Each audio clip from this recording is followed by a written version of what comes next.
Okay, now we're in distance.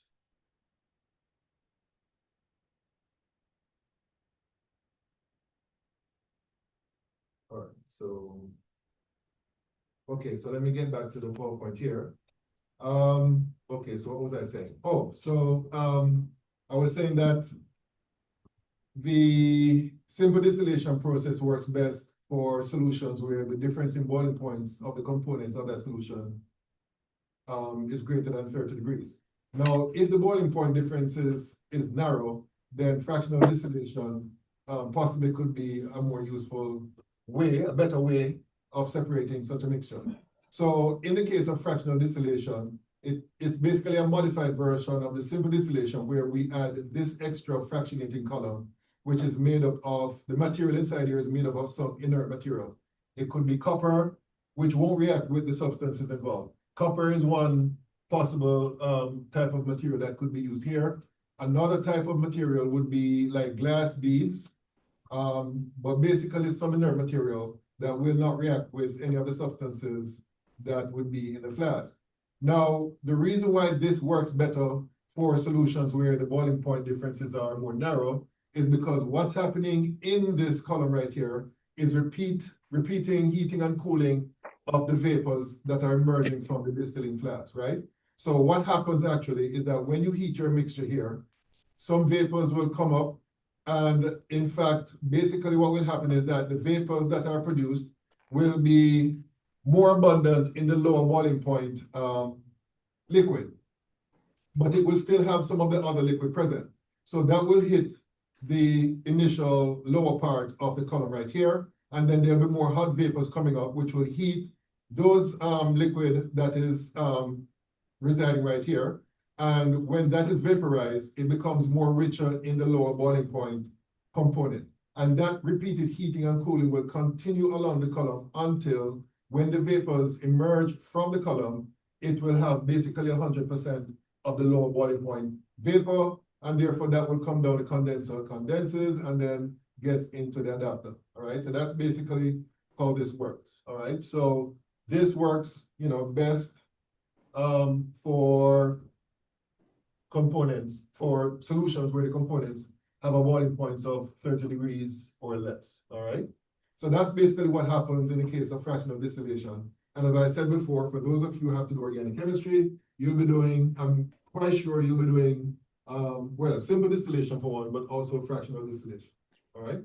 Okay, so let me just leave that and move on to the next colligative property, which is the boiling point elevation.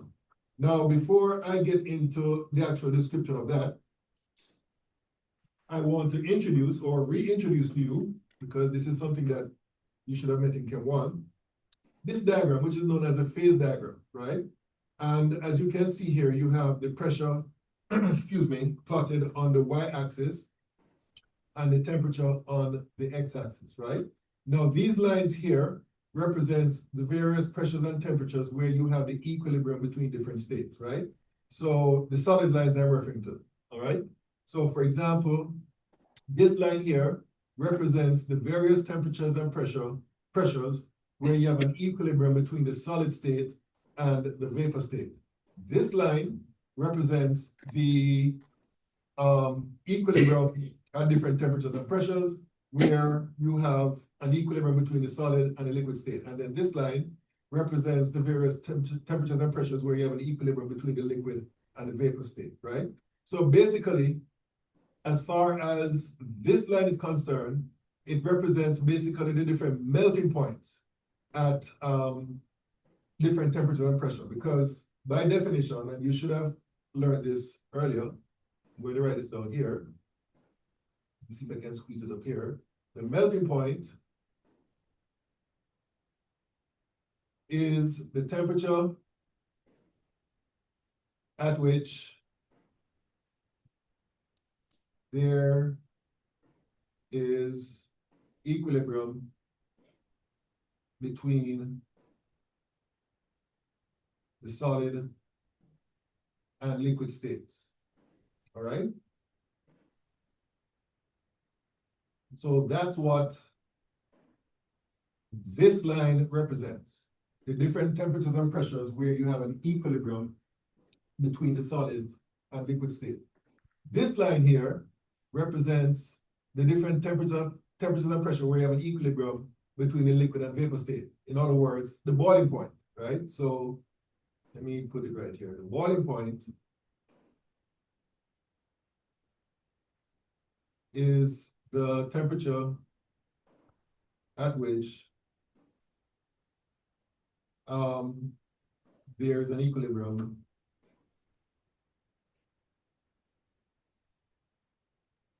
between the liquid and vapor or gaseous state. And in some textbooks, you'll see another definition which does not contradict this.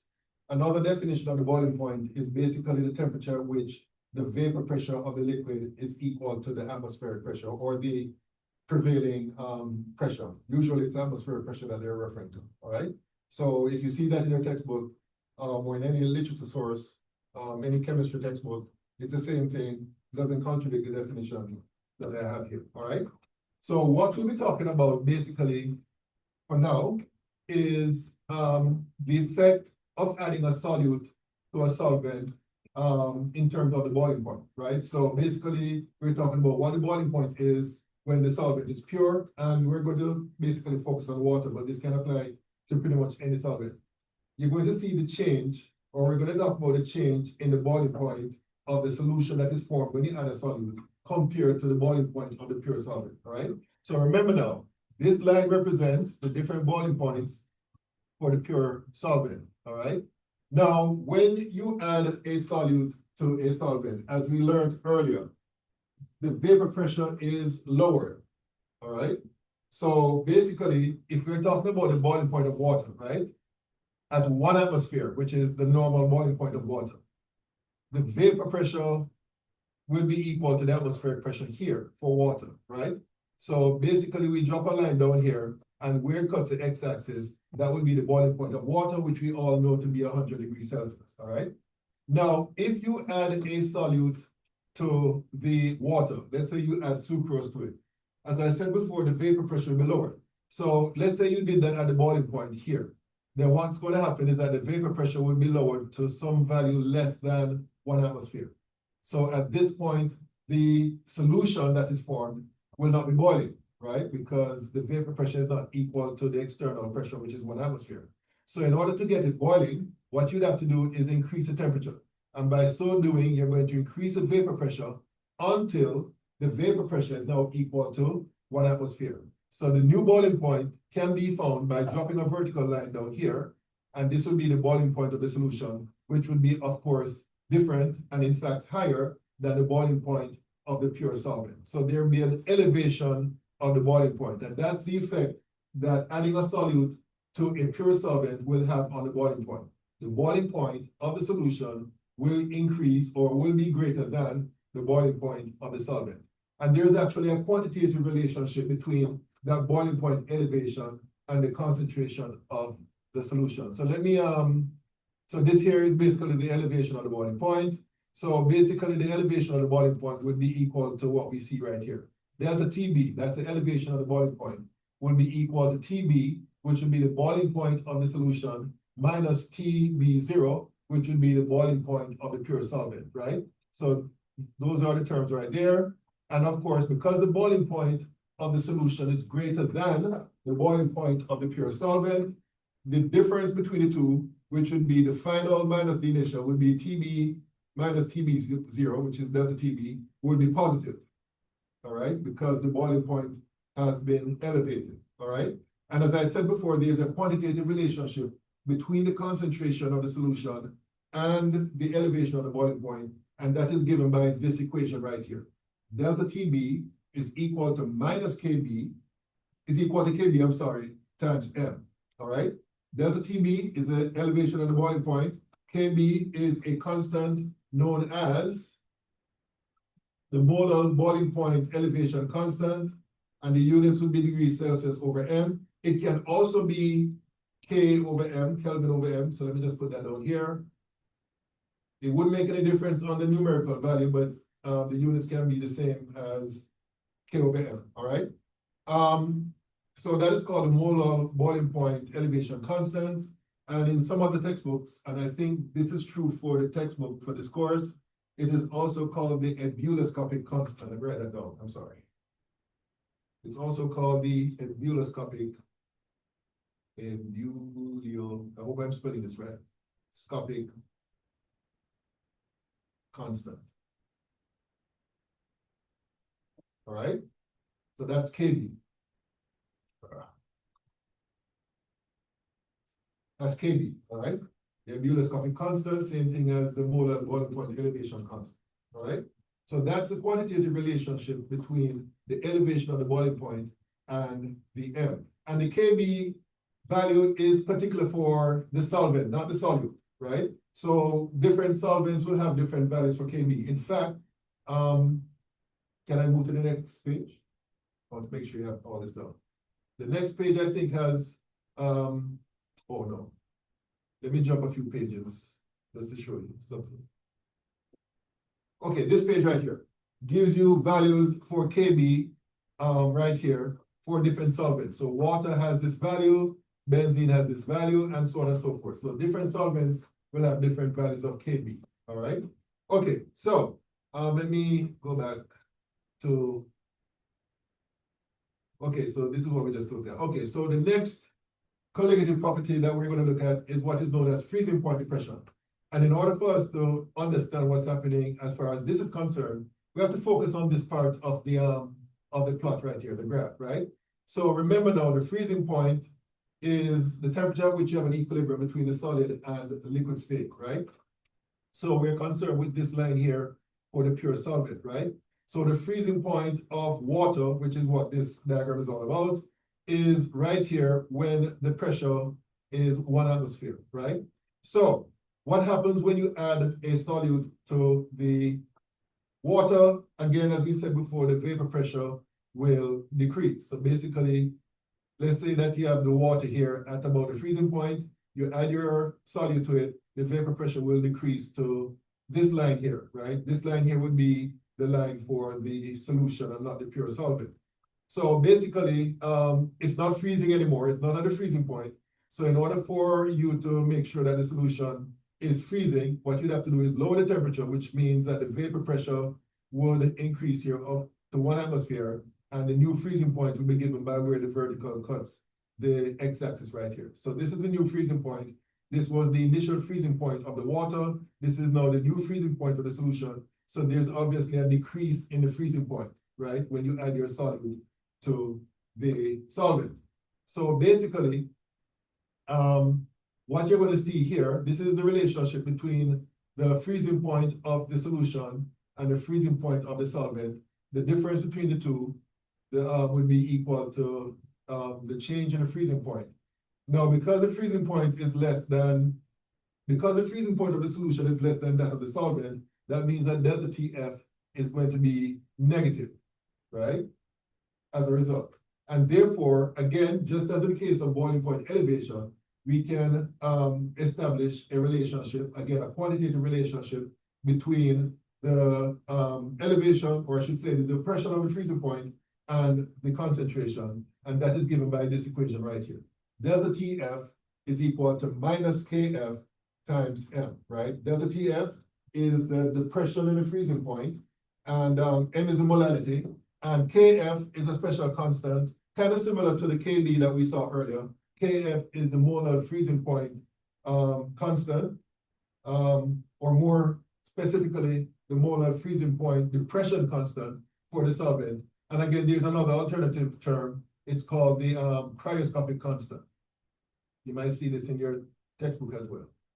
Cryoscopic constant. So the molar freezing point depression constant, KF, is the same thing as the cryoscopic constant, all right? You'll notice that there's a negative sign here, right? Very important. It's negative because delta TF is negative, right? The depression in the freezing point is necessarily negative. So therefore, that's the reason why we have the negative sign right here, because KF is positive, and of course, molality, a concentration term, has to be positive. So therefore, that means that if delta TF is negative, you're going to need the negative sign right there in order keep the equation relevant. All right. Okay, so that's basically the freezing point depression. That's the third colligative property that you'll be introduced to. All right. Any questions so far? Any questions? Any questions? Okay, so I think I have an example. Oh, the table. So I showed you this table earlier. I pointed out the KB values. Turns out that solvents have their specific KF values as well, right? So these numbers will be important when you're doing certain calculations, all right? Such as the one that we're going to look at now. So here's a question, which is asking, what is the freezing point of a solution containing 478 grams of ethylene glycol, which is antifreeze, in 3,202 grams of water? And it says also that the molar mass of ethylene glycol is 62.01, and this should be grams per mole. That's the units of molar mass. So let me put that here. This should be grams per mole. All right. Okay. So this question is asking for the freezing point. They gave you the mass of the solute, they gave you the mass of the water, and they gave you the molar mass of the solute. Now, of course, this is the equation you're going to use, right? Delta TF is equal to minus KF times M. Now, we know what KF is, or you should be given that value. So if I were to give you a question like this, I would have to give you the value of KF. So KF is equal to, in the case of water, 1.86 degrees Celsius per M. Now, since we know KF, what we need to determine delta TF is molality, right? And by definition, the molality is the moles of solute divided by the kilograms of solvent. So the moles of solute we can easily calculate because we're given the mass of the solute and the molar mass of the solute, right? So basically what you have to do is divide the 478 grams by the molar mass, and that will give you the moles of the solute. As far as the mass of the solvent is concerned, in kilograms, they gave us in grams. We all know how to convert from grams to kilograms, right? We divide by 1,000. So we're going to do basically all of that in the next step, which is this right here. We divide the mass in grams of the solute by the molar mass, and that gives you the moles. And then we divide all of that by the kilograms of solvent. And when we do that computing, we end up with 2.41 M, right? Which would be the molality. We're not finished yet because we need to find delta TF. So now that we know what the molality is, we can plug this number where M is in this equation, multiply by KF with a negative sign. And we're going to get, when we plug the numbers in, we're going to get minus 4.48 degrees Celsius. So that represents the depression in the freezing point. But we are not finished yet because the question is not asking for the depression in the freezing point. The question is asking for what? It's asking for the freezing point itself, right? So the relationship between the depression of the freezing point of the solution, and the freezing point of the solvent is given by this equation right here. What the question is asking for is this right here, right? So we have to rearrange this equation to solve for TF, and that's what we're going to get. We're going to get TF is equal to the freezing point of the solvent plus the delta TF. The freezing point of the solvent, water, is 0.00 degrees, and the freezing point, or the change in the freezing point, we calculated here.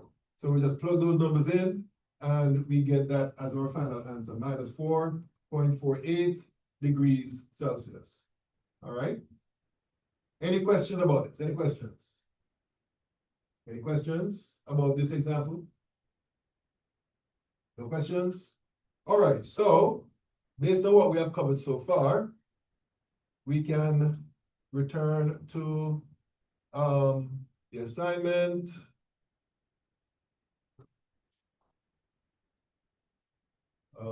Let's see here.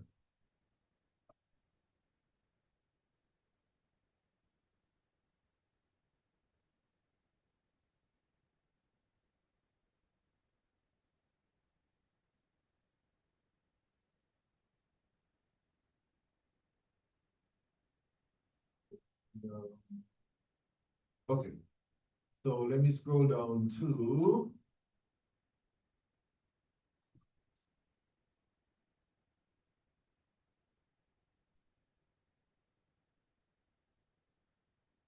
Did I do this question? Okay, let me do this question first. This question has to do with vapor pressure lowering.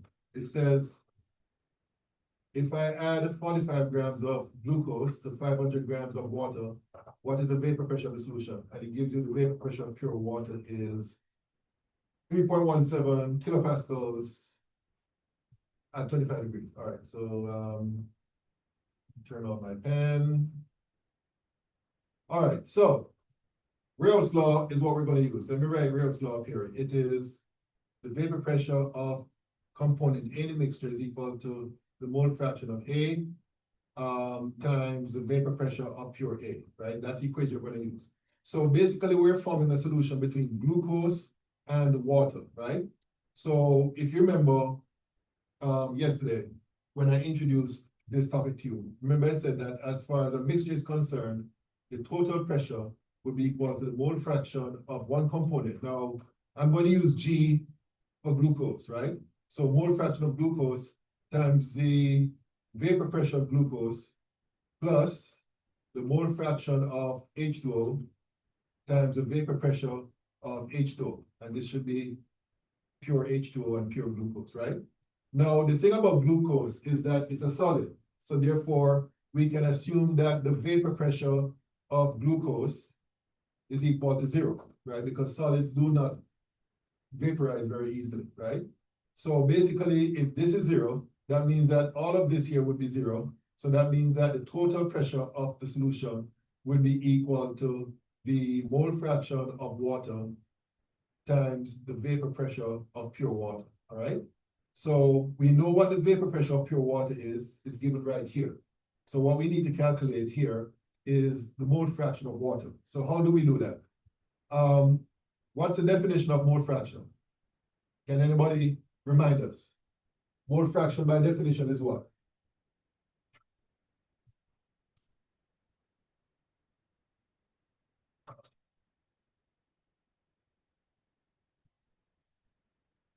Feel free to look back in your notes.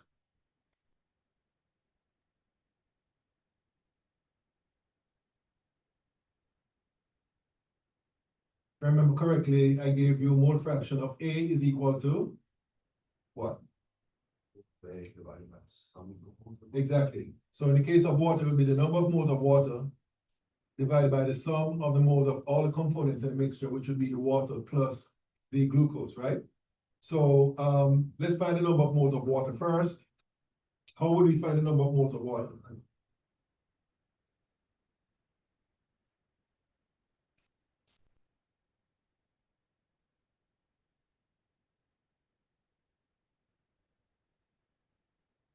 How would we find the number of moles of water?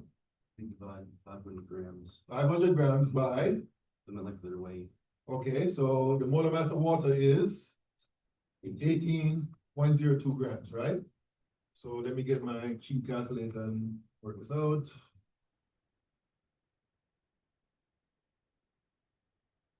$500 divided by 18.02, according to my calculation. And again, please, if I make an error, please feel free to correct me. But this is what I got. I got 27.7 moles, all right? Then we need to do the same thing for the glucose, right? Now, the mass of the glucose is 45 grams. And the molar mass of glucose is 180 point something. Let me go to my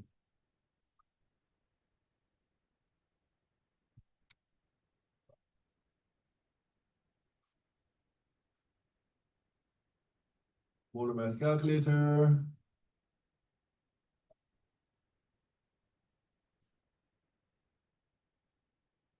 So the formula for glucose is C6H12O6. And according to the calculator, 180.16. So I'm going to put that.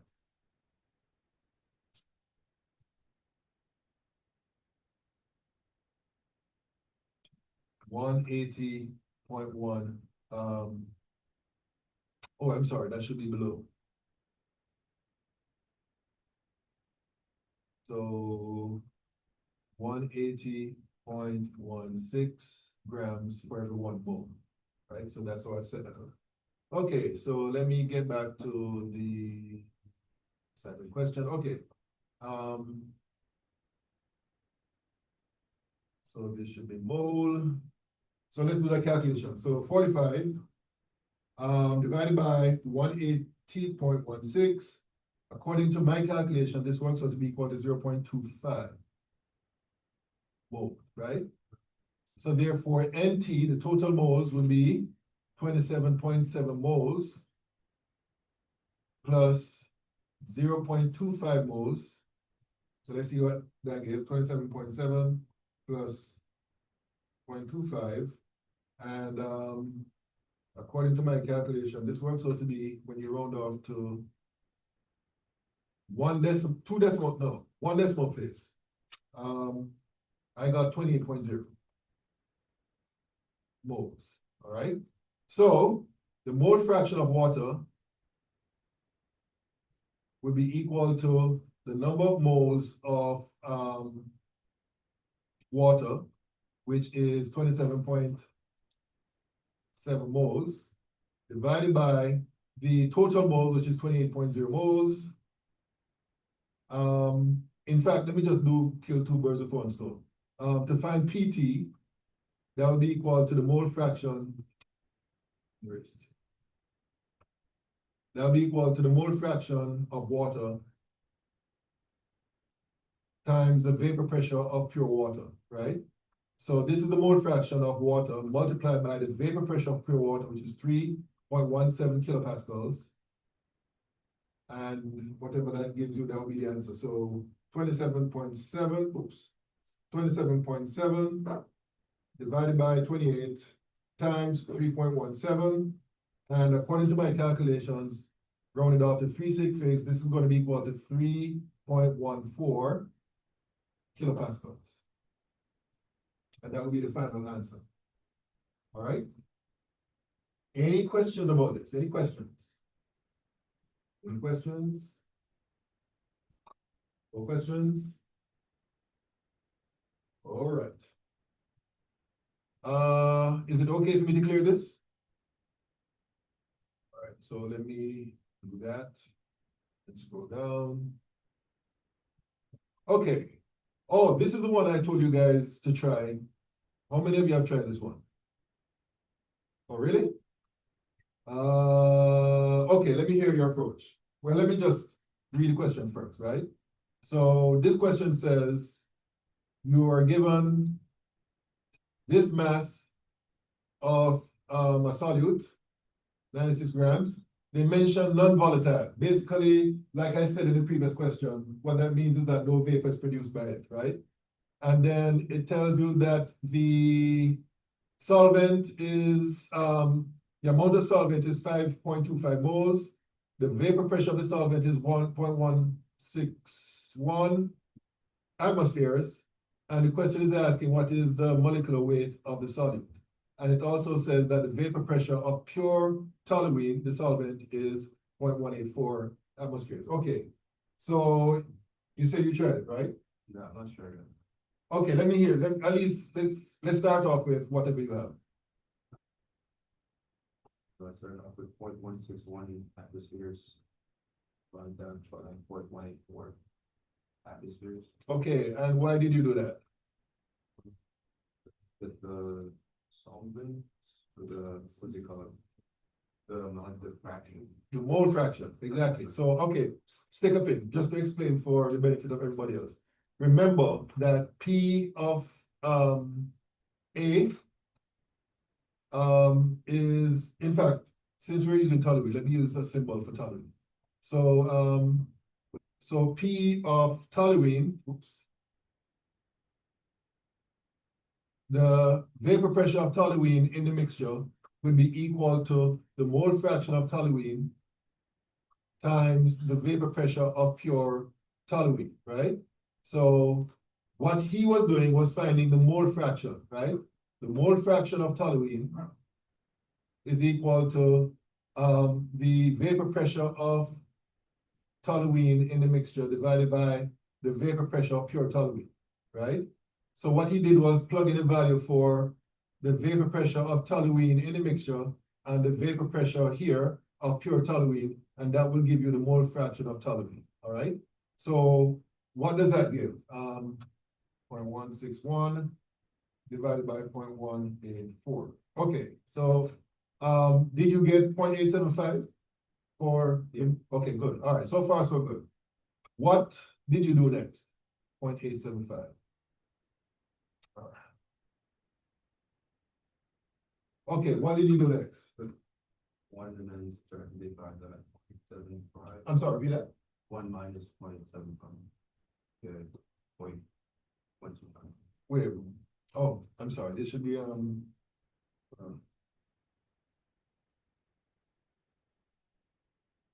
okay, so you said that, you subtract 0.875 from 1? Yeah. Okay, I would agree with that, but again, let me explain for the benefit of your students. So this is the mole fraction of toluene. What he was just talking about is finding the mole fraction of the solute. So I'm just going to put SOL for solute. And that would be equal to 1 minus 0.875. And the reason why we can do that is because there are only two components, right? If one, and the sum of the mole fractions of the two components would be equal to 1, right? So if you want to find the mole fraction of the other component, you simply subtract the mole fraction of the toluene from 1, and that will give you the mole fraction of the other component. So when you subtract that from 1, that gives you what? 0.125, right? Okay, very good. What did you do next?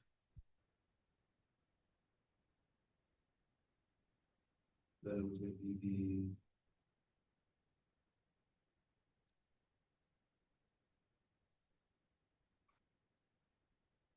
Now remember what the question is asking for.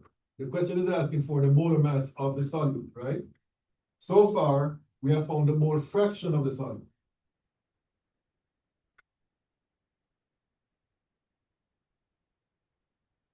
I took 0.125 and then multiplied by the 5.25 moles.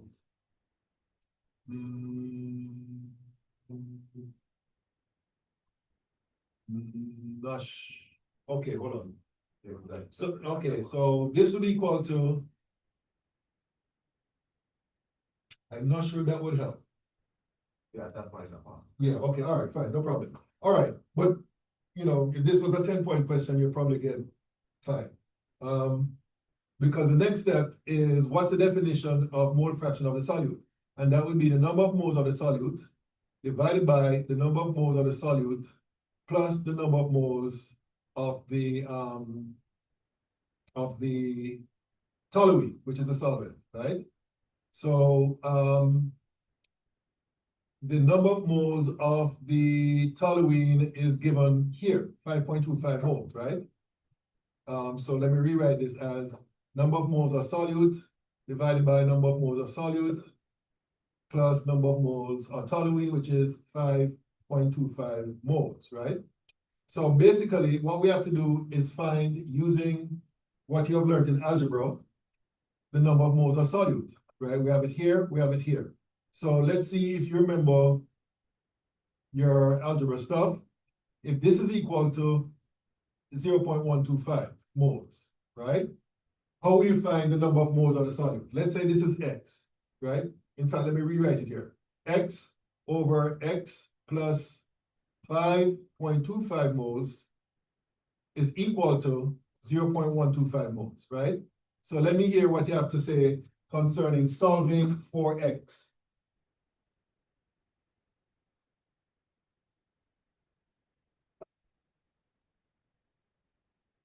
Yes, sir. Multiply the denominator on one side and put the other one.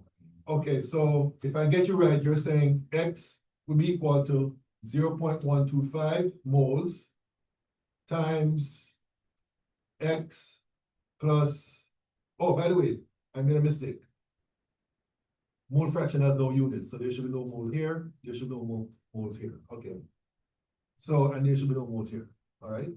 Okay, so if I get what you're saying, X would be equal to 0.125 times X plus 5.25 moles, right?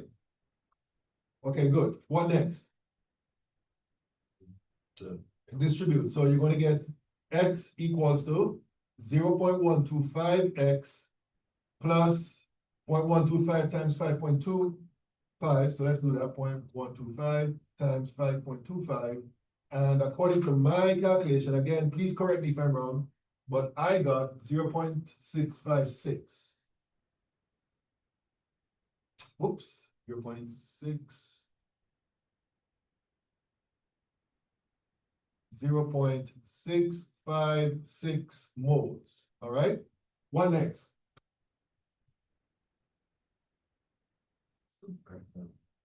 put up 0.125x. Okay, so subtract 0.125x from both sides. And this will go, so running out of space. Let me just erase up top here. So I can continue up above.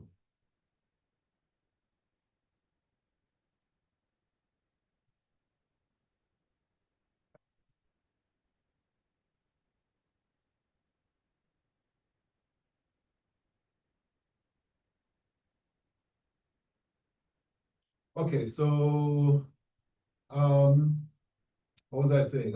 X minus 0.125x is equal to 0.656 moles. Okay, which means, and what's the next step? Let me ask that. What's the next step?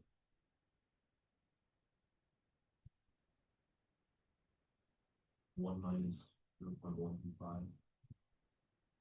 So in other words, again, if I'm hearing you right, you factor out the x, you're going to get 1 minus 0.125, right?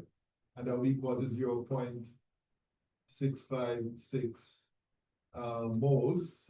So x will be equal to, well, this part here, let me work with that part first. 1 minus 0.125. So this part here works out to be equal to 0.875 according to my calculations, 0.875. So x will be equal to 0.656 moles divided by 0.875 moles. So let's see here, 0.656 divided by 0.875. So according to my calculation, x works out to be equal to roll up to 368, so that would be 0.750. Oh, there should be no mole unit here. So this is 0.750 moles, all right? So now that we have determined the moles, right? Remember now, the question is asking for the molar mass, right? So now that we have determined the moles, what's the next step? Now that we have determined the moles, and the question is asking for the molar mass of the solid. Well, actually, the question is asking for the molecular weight, but you all should know that the molecular weight and the molar mass are both numerically the same, right? So how do we determine the molar mass? Yes, sir. By the number of moles times 9. No, the 96 grams will be involved, but it's not multiplication. It's what? What would you divide by what? 96 grams divided. Exactly, 96.0 grams divided by the 0.750 moles. Because remember, by definition, the molar mass is mass in grams per mole of the substance. So 96 divided by 0.750, and according to my calculation, when rounded off to 3 sig figs, the answer becomes 128 grams per mole, which means that the molecular mass, which is what the question is asking for, is equal to 128 AMU. The difference between molar mass and molecular mass is the units, not the number. All right? And that's it. And that's how you solve this problem. All right? Any questions about this one? Any questions? Any questions? No questions? All righty. So I take it I can delete all of this, right? Oh, yes, sir. Yes, sir. In the very beginning, Mm-hmm. finding that You mean the part that I erased? Yeah, the mole Yeah. fraction. Mhm. When we were finding the mole fraction, I thought we could only use moles and not, the atmospheres. No, you can use big, oh, I think I know what you're talking about. You can use this formula here, PA is equal to mole fraction of A times PA pure. You can use that. If you have the pressure, if you have the vapor pressure of the pure solvent and the vapor pressure of the solvent in the solution, you can use this equation here to get the mole fraction. What you're referring to is the definition. The definition of the mole fraction is what you said, the number of moles of A divided by the total moles of everything in the mixture. But you can use this equation if you know the vapor pressure of the pure solvent and the vapor pressure of the solvent in the solution. You can use that equation. All right? Okay, any other questions? Any other questions before we move on? Okay, so let me clear this. And scroll down. Okay, so this is based on what we covered today. The question is, what is the boiling point of a 2.4 m aqueous solution? And it gives you the boiling point of pure water as being 100.00 degrees, all right? So let me remind you of the equation you're going to use. In this case, we're talking about boiling point elevation. Okay, when is it not working? Okay, so let me remind you of the equation is delta TB is equal to KB times M, right? So the question is asking, what is the boiling point of a 2.4 m aqueous solution? And also, you're going to need the KB value. So I don't remember what it is, so let me go to the PowerPoint, to that table. Okay, so the KB value for water is 0.52 degrees Celsius over M. So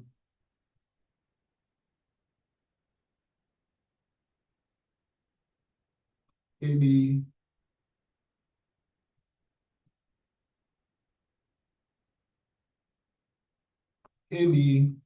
is equal to 0.52 degrees Celsius over M, all right?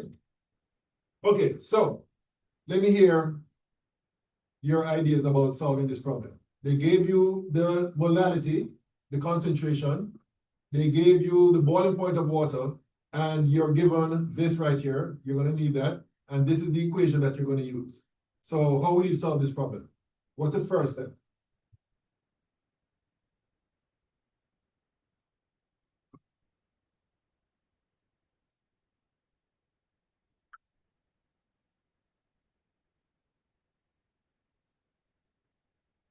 Yes, sir. You want to convert the glucose, the number of glucose to moles. Nope. Remember, this is molality. All right? And this is the molality that is given. All right? So actually, you're going to plug this number into that equation right here, right? To find delta TB. So 0.52 degrees Celsius over M multiplied by 2.4 M. All right, let's see what that gives. 0.52 times 2.4. And according to my calculation, when rounded out to 2 6 that becomes 1.2 degrees Celsius because the M units will cancel out here and here. All right, so this is the elevation in the boiling point. But the question is asking for the boiling point. So how would you find the boiling point?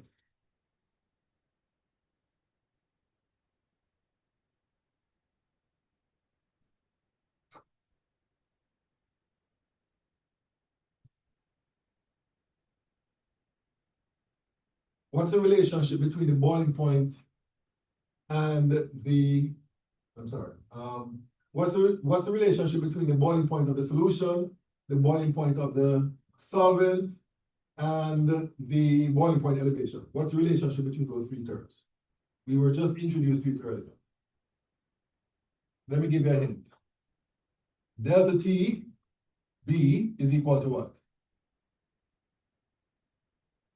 Boiling point of the solution minus TB of the solution minus boiling point of the Pierce home. Exactly, okay. What the question is asking for is this, right? The boiling point of the solution, right? So we can rearrange it to get TB is equal to delta TB plus TB of the pure solvent, right? And we put the numbers in. Delta TB, we calculate it to be equal to 1.2 degrees Celsius, and the boiling point of the pure solvent is 100.0 degrees Celsius. So when we add this up, you're going to get 101.2 degrees Celsius, and that would be the answer. That would be the new boiling point of the solution. All right? Any questions? Any questions? Okay, is it okay for me to clear this? Yes, no, maybe so? All right, let me clear it. Let me scroll down. Now, if you understood what we did in number 7, you should be able to tell me what to do in number 8. Now, in this case, just to give you a little hint, we're talking about freezing point depression here. And let me remind you of the formula. Delta TF is equal to minus KF times M, all right? M, all right? Okay, so let me hear what you have to say about this one. How would you solve this one? This question says, what must be the molality of a solution of glucose in water to freeze at minus 3.40 degrees Celsius? So how would you solve this problem? What's the question asking for? M, right? So basically, you have to rearrange this equation here. So M would be equal to what based on the rearrangement? M would be equal to what? Minus delta TF divided by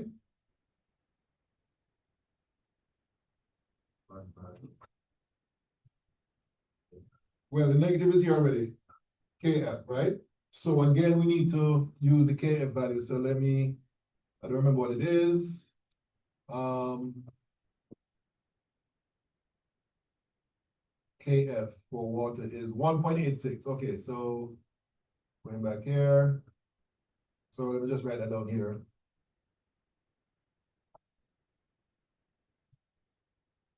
So KF is equal to 1.86 degrees Celsius over M, all right? Okay, so we plug in the values. Well, also we need to remember that delta TF is equal to TF of the solution minus TF of the pure solvent, right? Over KF. Okay, so we plug the numbers in. Minus TF of the solution is this. Minus 3.40 degrees Celsius minus the freezing point of water, which is 0.00 degrees Celsius. All divided by KF, which is 1.86 degrees Celsius over M. And then we do the number crunching. So that's basically 3.4 divided by 1.86. And according to my calculations, again, please correct me if I'm wrong, but according to my calculations, the molality would be rounded up to 3.6, so that's 1.83. Yeah, 1.83 M. All right. Okay, any questions about this one? Any questions? Yes, sir. No, I would have to, for a question like this, I would have to provide that data, right? I would expect you to know the equations, right? But yeah, those values, the KF and KB values, I would have to provide that to you. Okay, any questions about this one? I got 1.81. Oh, really? Let me do this again. 3.4 It should be just a positive 3.4, right, just the. Yeah, right, because, yeah, the top part, yeah, this top part here will be positive. Divided by 1.88, No, 86. 86. Divided by 1.86. Yeah, 1.83. Okay. Yeah, okay. All right, any other questions about this? Okay, can I clear this? Yes, no? All right. Number 9.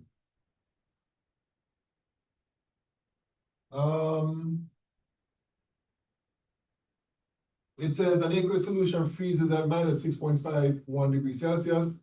What is its boiling point? Now, for this one, we're gonna need the two values, the Kf and the Kb. Remember correctly, Kb is equal to 0.52 degrees Celsius, right? Over M, right?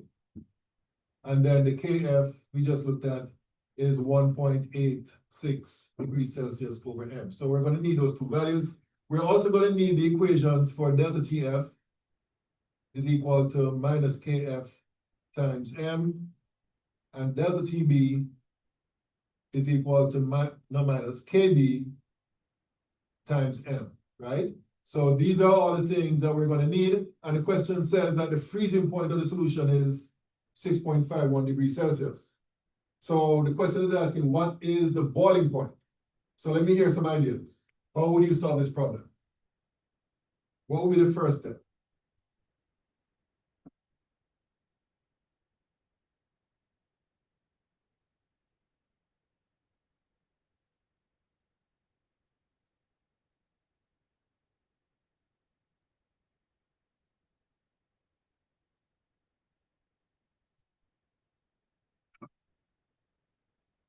They gave you the freezing point, and they're asking for the boiling point.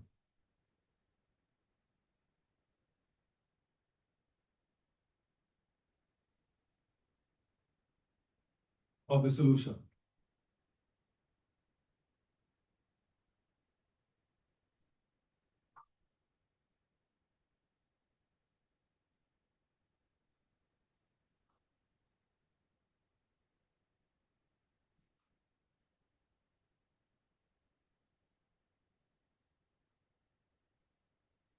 Say what?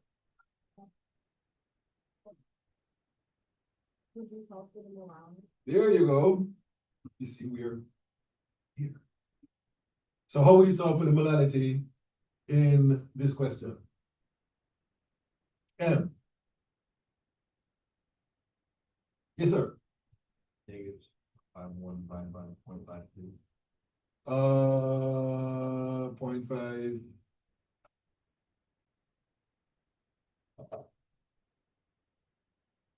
0.52 is Kb. And we're talking about freezing right here. Yeah, exactly. So M, based on this equation, would be equal to minus delta Tf divided by Kf, right? So minus Tf or minus delta Tf would be equal to the freezing point of the solution, which is minus 65.1, 65, 6.5, I'm gonna say.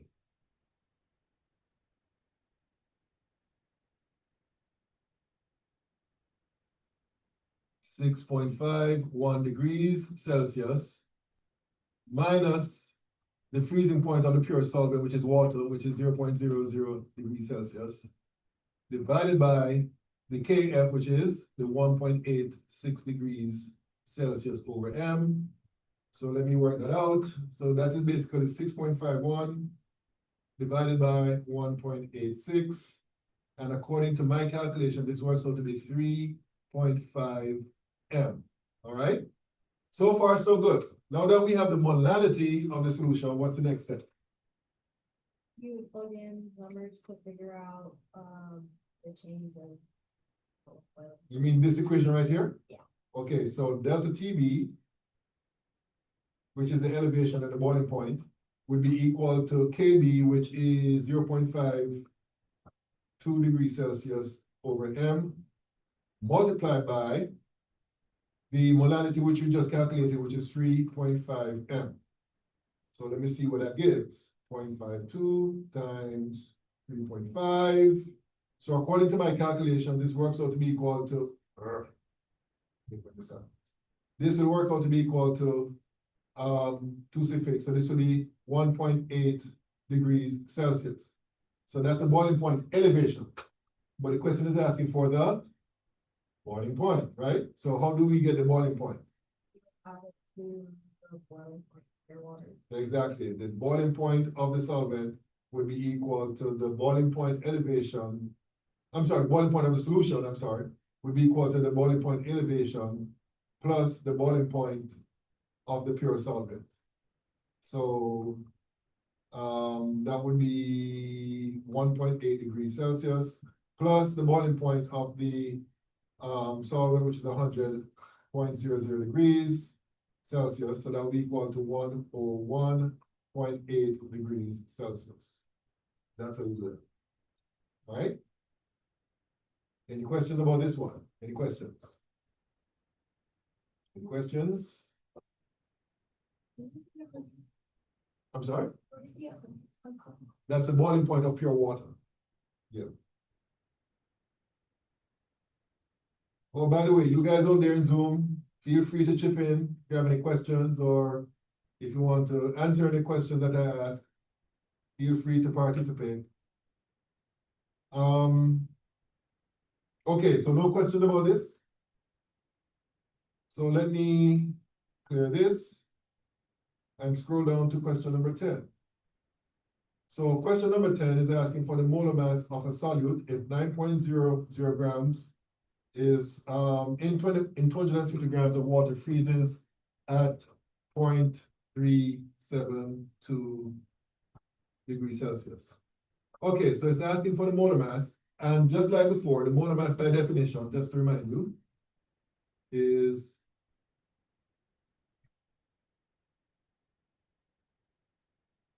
oh yes, sir. Shouldn't the freezing point be negative?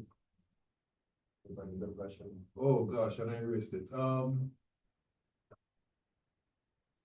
The freezing, the delta TF value would be negative. But it can't be because it's water freezing on 0 degrees. It's okay. Oh, you're talking about this question here? Yeah. Oh, I didn't realize it. Let me see here. Molar mass. Yeah, that's a good question. Maybe they meant to say minus 0.372. Let me see here, 90 grams. Yeah, what you said just makes sense. I don't know where I got, I don't remember where I got this question from. So for the time being, and I thank you for mentioning that, let's say that this is negative. It possibly could be a type 1 macro, all right? Okay. So as I was saying, the molar mass definition is the mass in grams over the number of moles, right? So basically, if we can find, well, we need two things to find the molar mass, mass in grams and moles, right? Now, we have the mass in grams, so basically, we need to focus on determining the moles of the solid based on the fact that the freezing point is minus 0.372. So basically, we're going to go back to the equation of the freezing point depression. Delta TF is equal to minus KF times M, right? So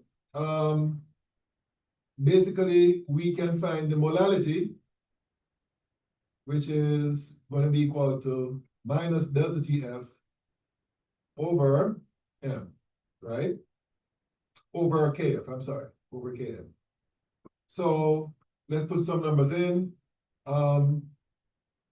Minus delta TF would be the difference between the freezing point of the solution, which is going to be minus 0.372 degrees Celsius, minus the freezing point of the pure solvent, which is 0.00 degrees Celsius, all divided by KF. KF is 1.86 degrees Celsius over M.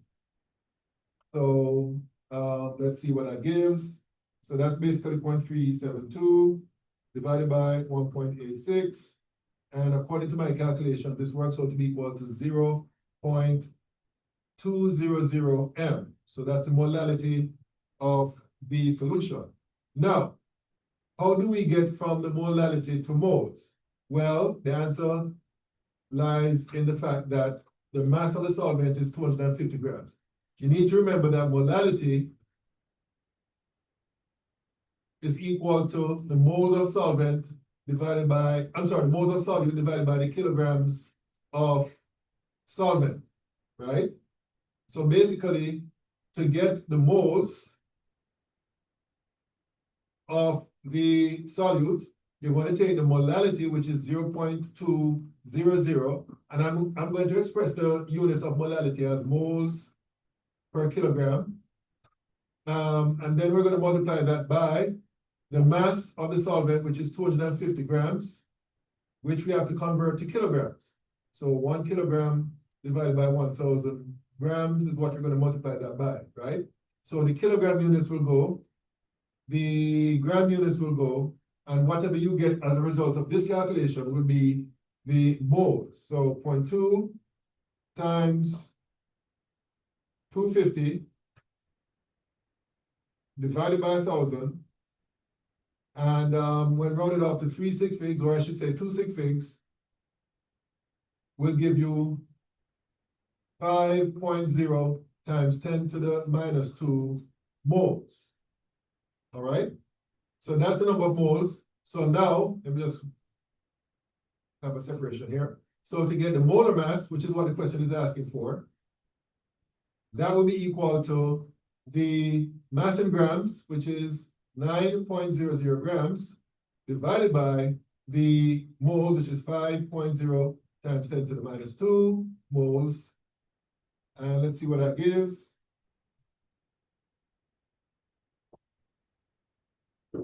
So according to my calculation,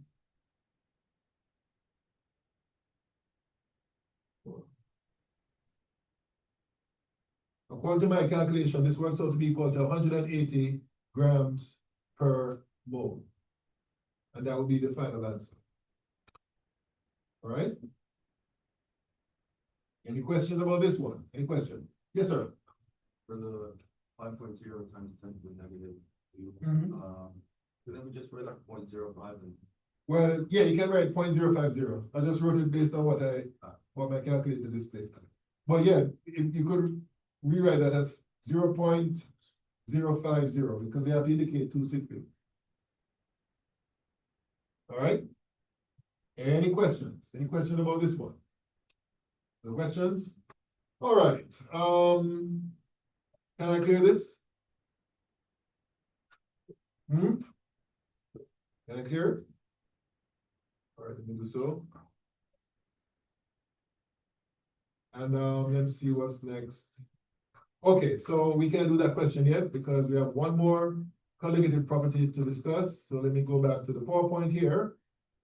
And let's go to osmotic pressure.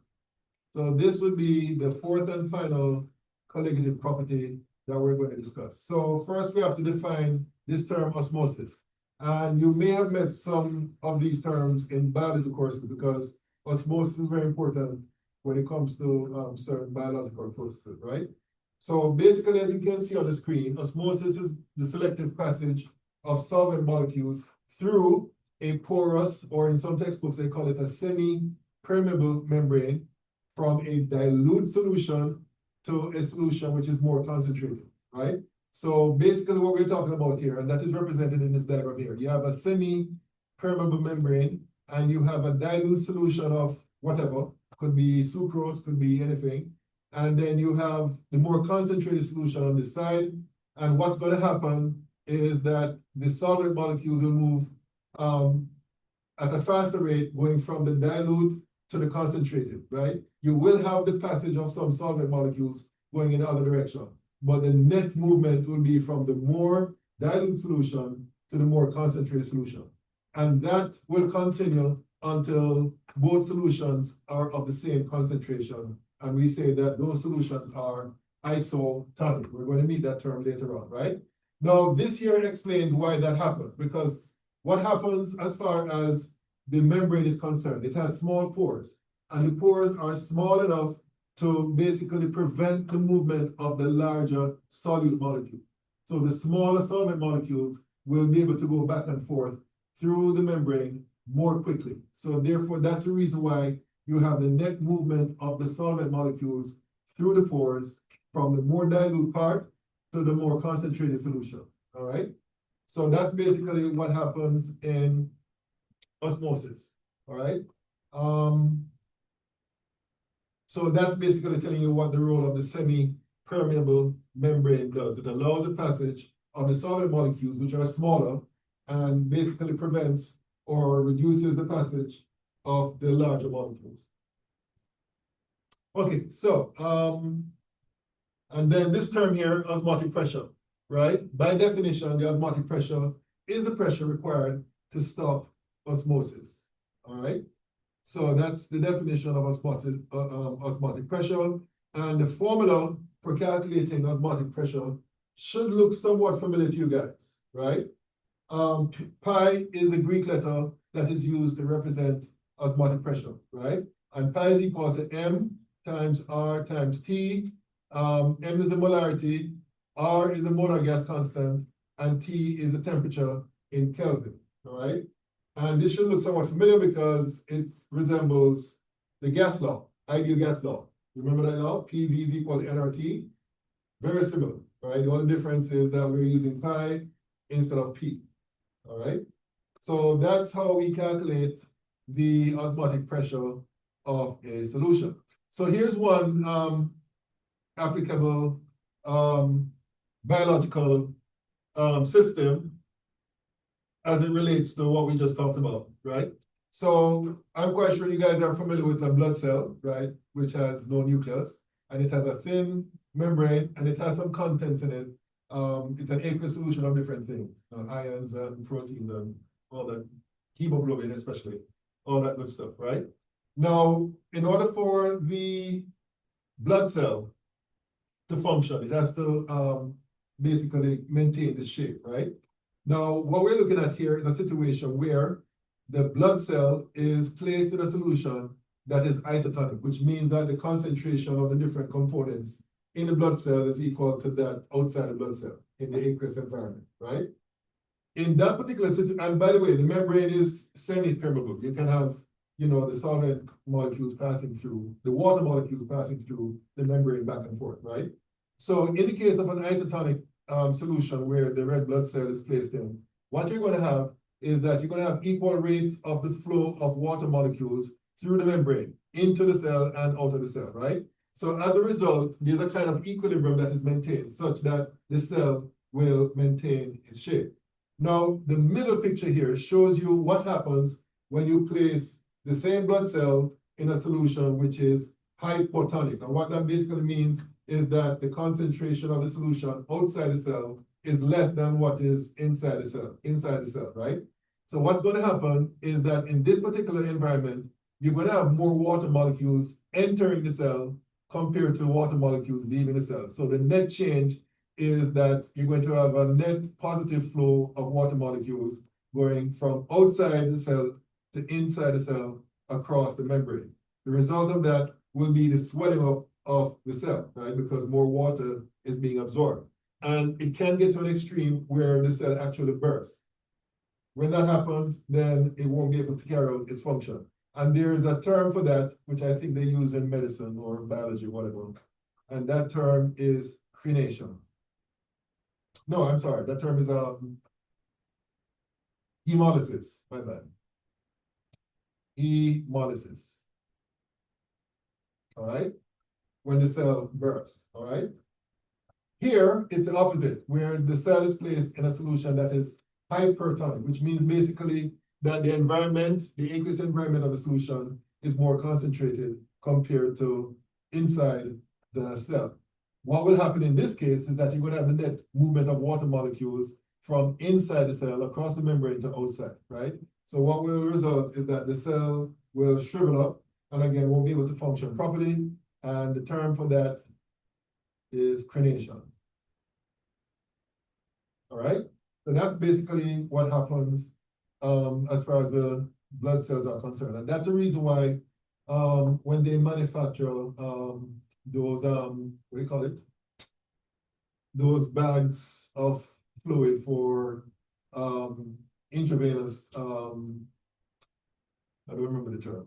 But basically, what they have to do is ensure that the solutions that are made are isotonic with basically, the blood, in the human body, all right? So that the blood cell can maintain their shape and, carry out their functions. Okay, now, what time is it, by the way? Okay. So we should be able to talk about colligative properties when it comes to non-electrolyte solutions. Oh, before we do that, let me go back to the assignment. Because now we should be able to do the last question in the assignment. Okay, so this question says urea is a product of protein metabolism in animals. What is the osmotic pressure of an aqueous solution containing 2.02 grams of urea in 145 mils of solution at 20 degrees Celsius? So, the equation we're going to use in this case is pi is equal to mRT. So this is pretty straightforward because all you have to do is, well, we do need to find the molarity of the solution, which means that we need to find the moles of urea, right?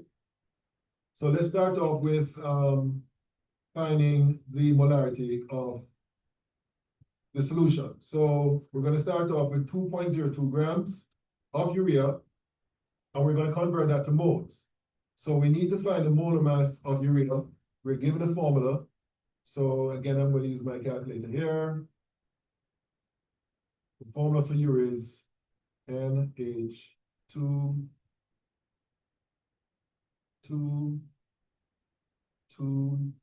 C.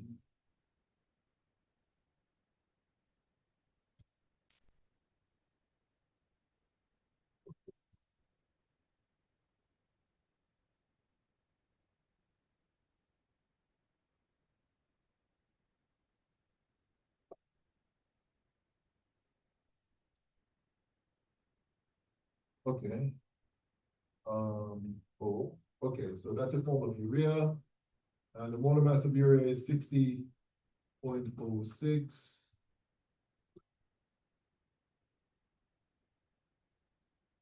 60.06 grams per 1 mole. Okay, so back to the question. So that's the moles of urea. And we divide that by the volume, which is 145 mils, which we have to convert to liters. So 1 liter over 1,000 mils. And then we multiply by R, which is 0.821 liters atmospheres over mole Kelvin, times the temperature. The temperature is 20 degrees Celsius, which we have to convert to Kelvin, which would be equal to 293 Kelvin, because you have to add 273 to that to convert it to Kelvin, so that goes here. So that's basically the setup.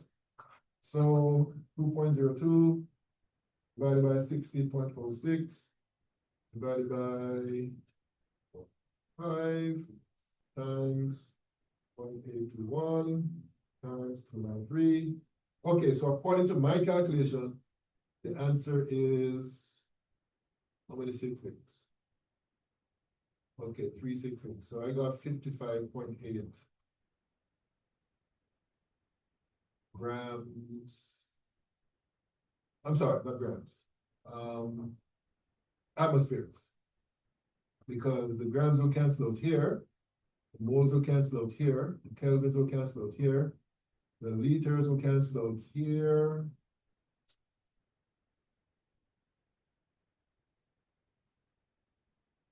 And here, the milliliters will cancel out here and here.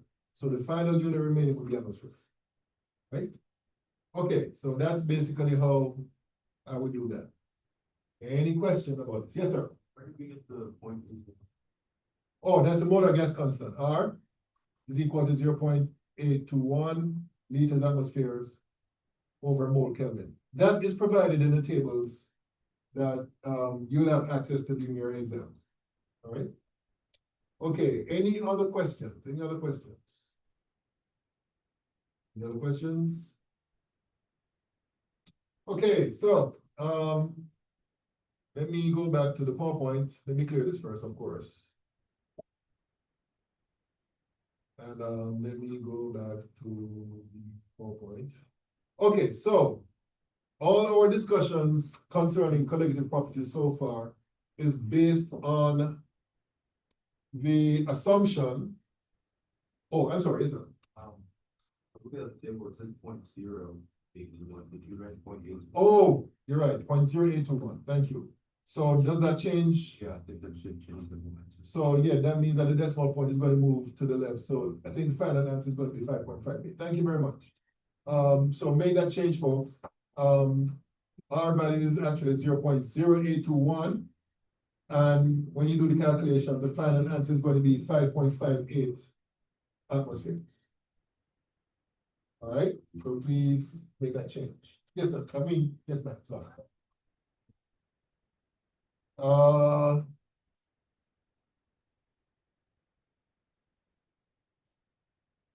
Let me see, question 12.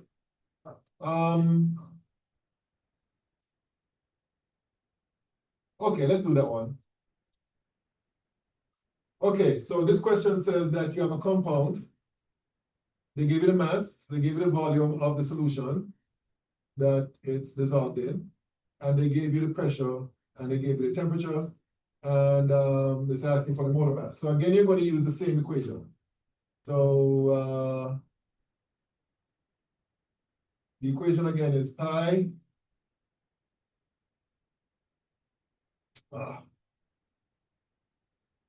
pi is equal to mRT, right? So basically they gave you the pressure, the volume, and the mass in grams, and they're asking for the molar mass. So remember again, the molar mass is mass in grams per mole. So basically they gave you the mass in grams. So we need to find the moles. So we have to rearrange this equation to get the moles. So pi is also equal to the number of moles divided by the volume of the solution times RT, right? Because M is moles over volume. So to get the number of moles, N would be equal to pi V over RT.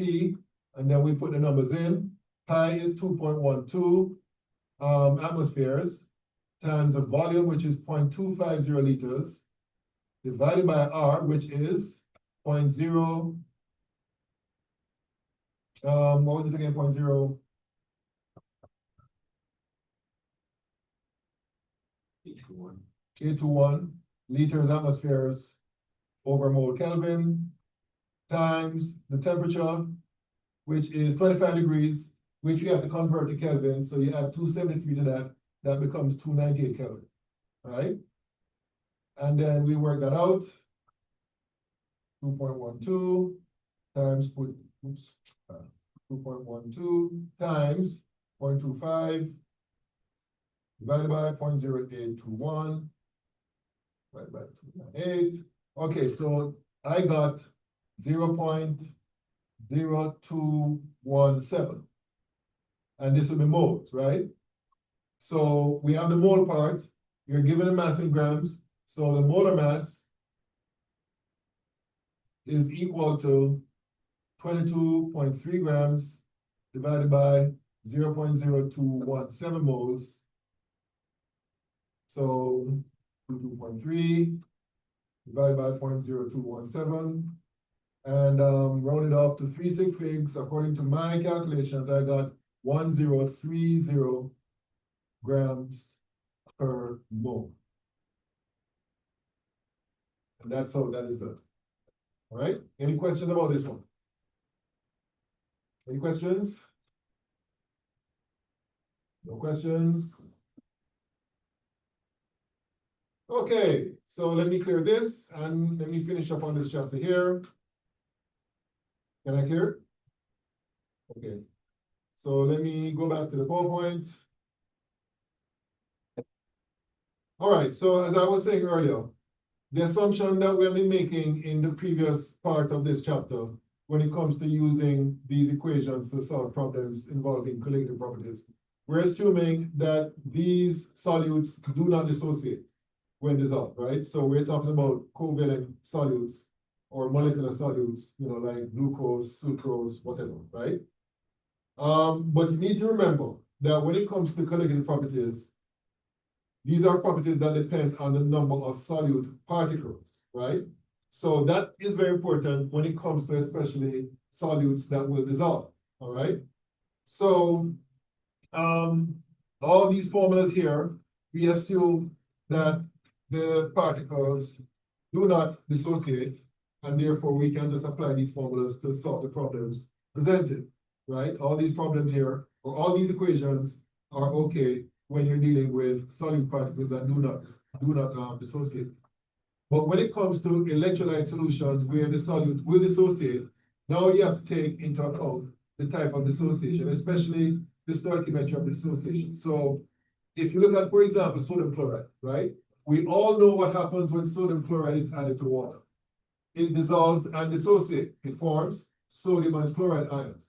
So if the molality of the sodium chloride solution is 0.1 m, that means that in the solution, you're going to get 0.1 m sodium ions and 0.1 m chloride ions, right? So that means that the total amount of ions present in terms of molality is going to be 0.2, right? For every 0.1 m of sodium chloride. So you have to take that 0.2 into account because sodium chloride dissociates to form 2 ions. Now this brings us to what is called the Van't Hoff factor, right? The Van't Hoff factor is basically telling you how many ions or how many particles are produced for every formula unit of the compound that dissolves. So this is the definition here.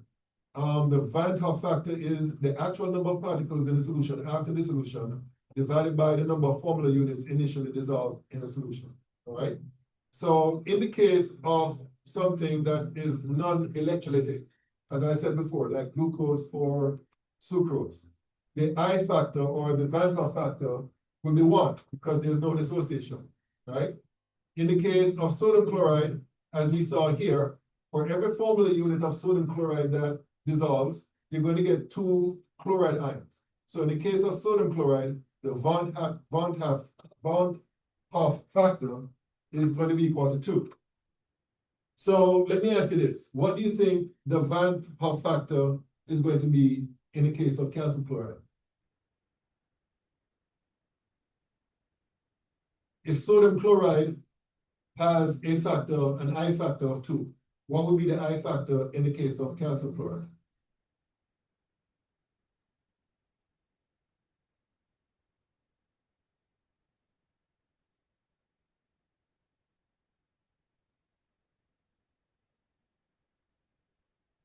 Oh, somebody answered online?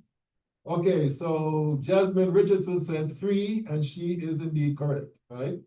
The answer is 3, right? Because calcium chloride, when it dissociates, let me just show you here, CaCl2, when it dissociates, it forms Ca2 plus 2 Cl minus, right? So that's a total of 3 ions being produced for every 1 formula unit of calcium chloride. So that's how you get the Van't Hoff factor, all right? So you have to take that into account when it comes to doing certain calculations like boiling point elevation and so on. Actually, we can also experimentally determine the Van't Hoff factor.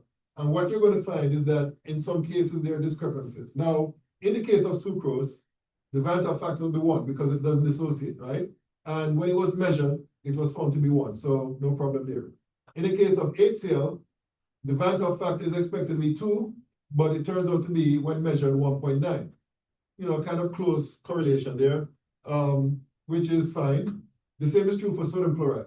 The Van't Hoff factor should be 2. It's also 1.9. Again, you know, very close agreement. But when it comes to certain other compounds like magnesium sulfate, the Van't Hoff factor measured is 1.3, while the expected factor would be 2, right? So there's an appreciable difference between these two. If you look at magnesium chloride, 2.7 is the measured value. The expected value is 3.0. Not bad. but not as close as we saw in the case of hydrochloric acid and sodium chloride. And then finally in this list, the iron 3 chloride, the Van Tal factor is 3.4, the actual expected value is 4.0.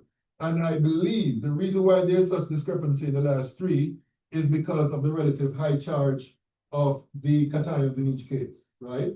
That would have some effect in terms of the extent to which I believe the ions will dissociate, right? In the case of sodium chloride and in the case of hydrochloric acid, it's just a +1 charge for those cations, and therefore they won't have that attraction as strong an attraction for the anion compared to the magnesium and the iron 3 ions. So that's the reason why I believe the values here do not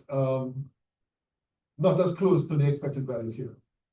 In terms of the effect that the I factor will have on the type of calculations we talked about, this is the result, right? So in the case of boiling point elevation, you have to include the I factor here, all right? And here in the case of freezing point depression, and here in the case of osmotic pressure. In the case of the first colligative property that we discussed, vapor pressure lowering, it's a bit more complicated. And in fact, I was thinking about it this morning, but I didn't get to do it. I'm going to get an example of a problem where we take into account the dissociation of the ions. And I'll show you how to do that next class, all right? So that's basically the effect of dissociation will have on the elevation of boiling point, the depression of freezing point, and the osmotic pressure, all right? Okay, any questions about this? Any questions? Okay, I'm going to leave the rest of that chapter for you to read through. Nothing much really to discuss in the latter part of this chapter. And as far as the assignment is concerned, since we have completed it, what I'm going to do right now is open up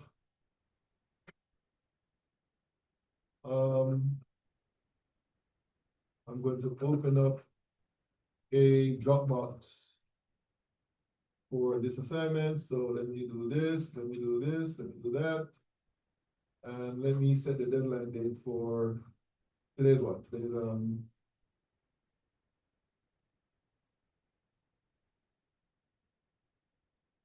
okay, so for tomorrow.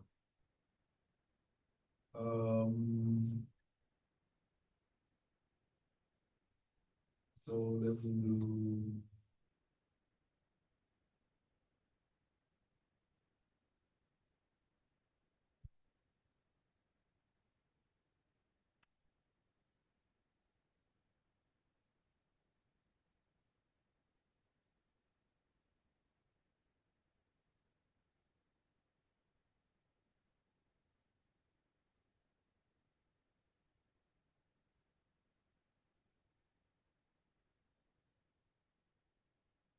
okay.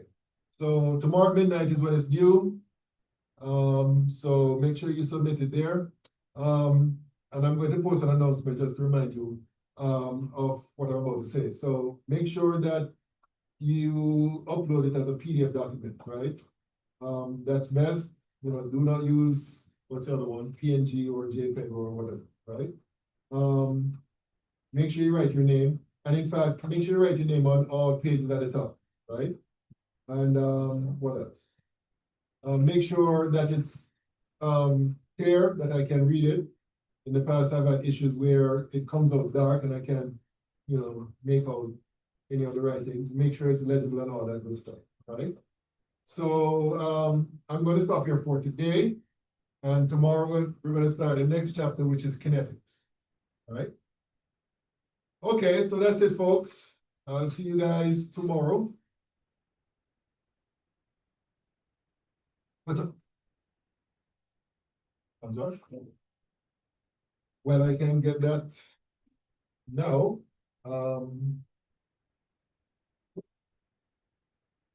We have, but just remember that we're free to do it.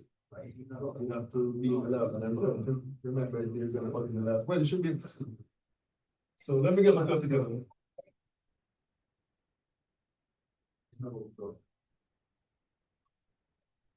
Yes, sir. I was looking at you. Oh. So, Before I forget, folks, you- let me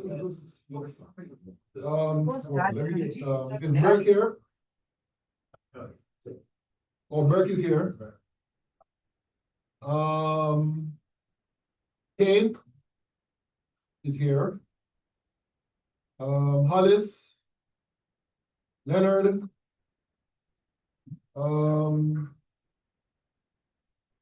Monsieur. Olano. Renfro.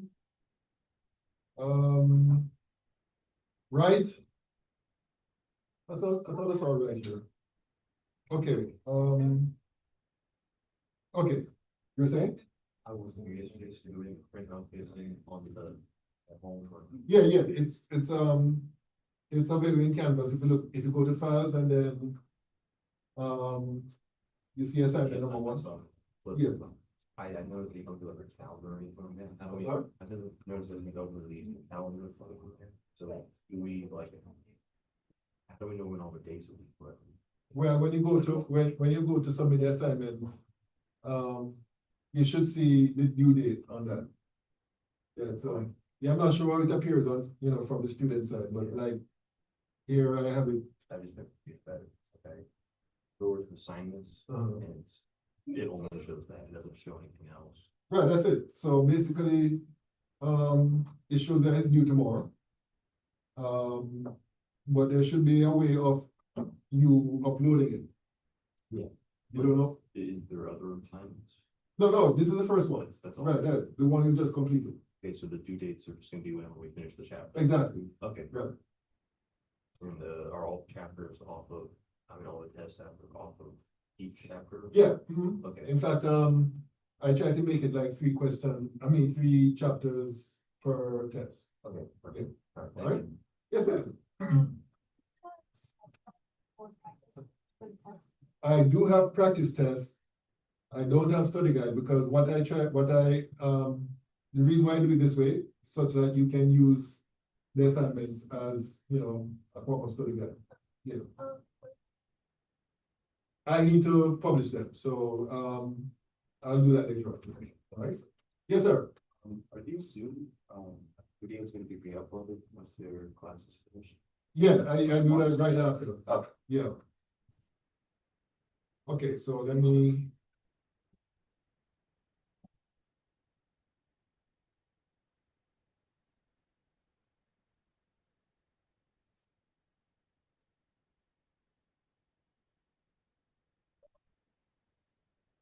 So you won't be able to come to class tomorrow?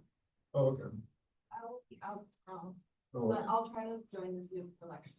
okay. Okay. Oh, somebody has a question. Can we take a picture of the assignment if we printed it out to submit it just? There are 2 questions. Okay, so, Mr. Monsieur is here. And, to answer your question, you're asking, yes, you can take a picture, but again, make sure that you save it as a PDF document. All right, and then you can upload it into Canvas. Make sure that your name is on each page. And, to answer Miss Burke, where do I actually find the, actual homework assignment? If you're talking about assignment 1, if you go to files and then go to assignments, that's where you're gonna see the assignments. All right, so I hope that answered both of your questions.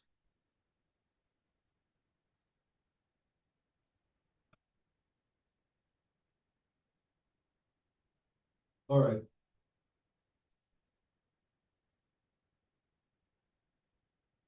Richardson, let me see, Richardson. Okay, I did call your name, but, now that I know you're here, I'm going to mark you present.